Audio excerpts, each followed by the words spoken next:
Assalamu alaikum. I welcome you all for science revision classes. So today we are going to learn measurement and motion. So for each and everything, as you can see in the picture, once you get the fever, what is used, how it is measured, means a thermometer measures the temperature of the body, right? A thermometer measures the temperature of the body. Here you can see the shopkeeper is finding what he is finding, the length of the foot. If you want to buy the shoes, you should measure your length of the foot. Then only the shoes, whatever you want, it can be fit. So now there are different things that we may need to measure in our everyday life. What are we going to do now? First one, measurement. What is the meaning of measurement? Measurement refers to finding the length, size, quantity, etc. of something in order to know how far we have traveled. We measure distance. Similarly, we also measure length, time, temperature. Then these are here, the length, mass, time, temperature, etc. are called physical quantities. Now, what is physical? We measure physical quantities, right? The different measurement of the thing is known as physical quantity. We measure physical quantity for several reasons. For example, precise measurement of length are needed if we want to get ourselves clothes, right? We need a proper measurement that should fit our body there, that fit us perfectly. Similarly, knowing the distance to a particular place help us to decide how we can travel there by walking or using a bus or a vehicle, right? Here we are going to learn few units of measurement. Physical quantities are measured in known values called units. If we know the values, it is known as units. In earlier days, people measure length using units that were based on their hands and feet. The following are the examples of such units. You can see here the first one, that is the cubit. This measurement is the cubit, the distance between the tip of the outstretched middle finger from there and the elbow. This is known as cubit measurement. Then comes the hand span. Here the second figure you can see, this measurement is known as hand span. The distance between the tip of the thumb and the tip of the little finger of a fully stretched palm of a hand is known as hand span. And the third one you can see fathom. Fathom is where, here you can see this is the fathom here. The distance between the tips of the outstretched arm from here till here, it is known as a fathom. Then this is a pace. Pace is what? The distance between two walking steps is known as pace. These are the earlier measurements. Before, in olden days, these measurements were used. It was realized that such units were unreliable. Why unreliable? Few people will be short, few people will be tall, few hands will be long. So the exact measurement were not done. So it was unreliable as the length of the hands and feet varies from person to person. Therefore, standard units were developed. A unit that has a fixed value is called a standard unit. Means any unit which is having a fixed value is called a standard unit. The French developed a system of standard units called the metric system in 1790s. This was before 1790s. In 1790, who developed? The French developed the metric system. Over the years, a number of related systems such as centimeter, gram, seconds and meter, kilogram, seconds emerged. To avoid confusion, scientists all over the world adopted a common system of standard units called the International System of Units.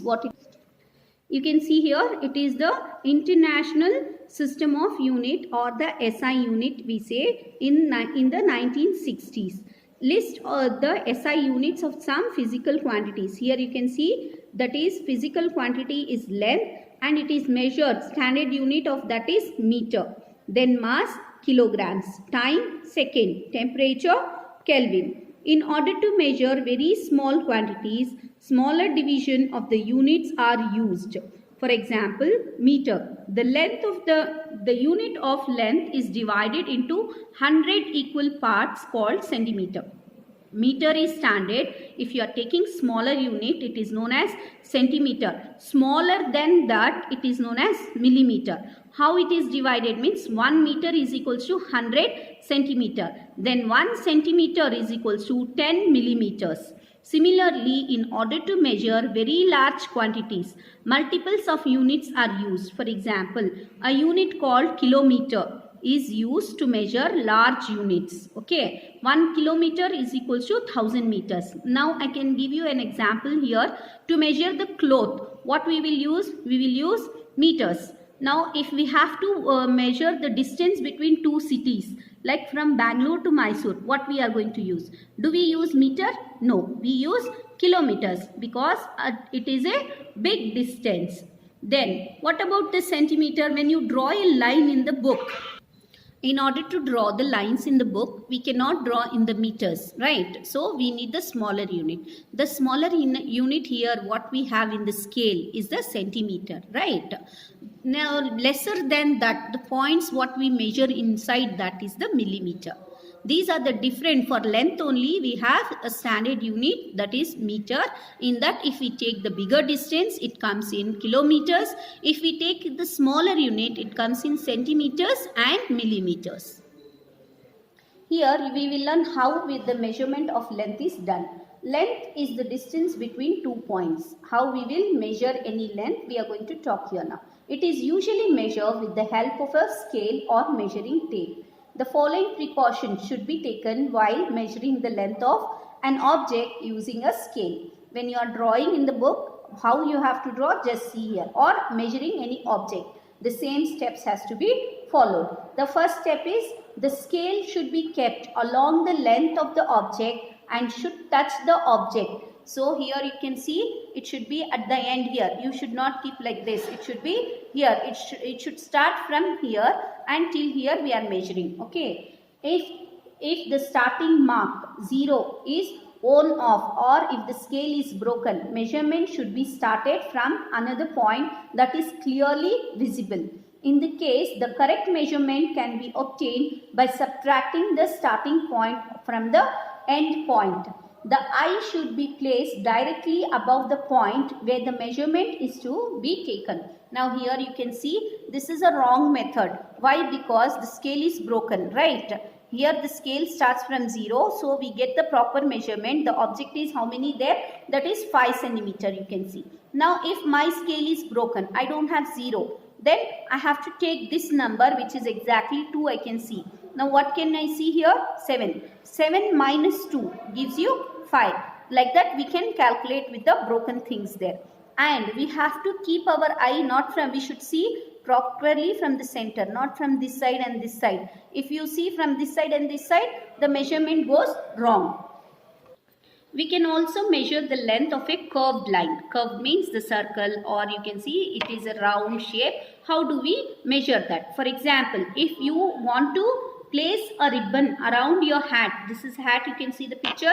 Now I want to place a ribbon here. So how much meter ribbon I want there? So how do I measure? You should first need to find the length of a circular line of the hat around which you would place your ribbon. To measure the circular line of the hat, you will require a thread, a scale and a sketch pen. The steps are as follows. Okay. So what you have to do, mark a point A on the hat using a sketch pen. Now if I am marking my point here on A, first I will mark point.